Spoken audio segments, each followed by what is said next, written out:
Masalahnya mau peso. Jumat pagi, Ketua RT dan warga desa Cisotrol, Kecamatan Jalan. Ranca, Kabupaten Ciamis, Jawa Barat digegerkan dengan teriakan pria 51 tahun bernama Astagfirullahaladzim. Tarsum.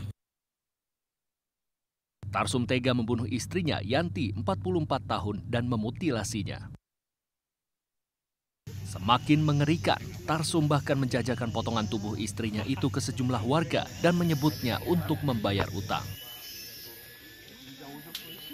Udah ada dia bawa baskom sama daging dibawa ke sana gitu. Ke sana kemana? Ke atas sana, Ke atas. baskom dari sini.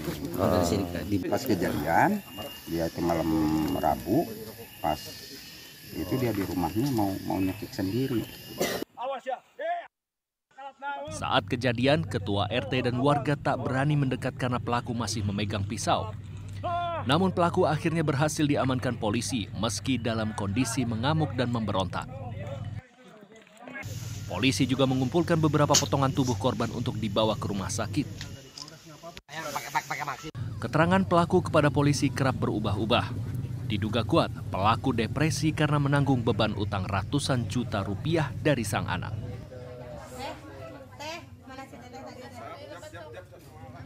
Pengakuan pelaku memang memukul istrinya dari belakang, di bagian kepala belakang, kemudian bagian depan.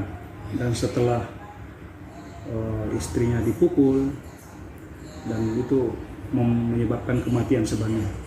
Berdasarkan hasil otopsi yang kami dapatkan sementara bahwa penyebab kematiannya karena trauma benda tumpul di belakang kepala dan depan.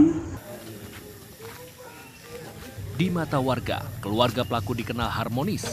Namun beberapa bulan terakhir, usaha pelaku sebagai juragan sapi diduga bangkrut karena digunakan untuk bermain judi online oleh anaknya.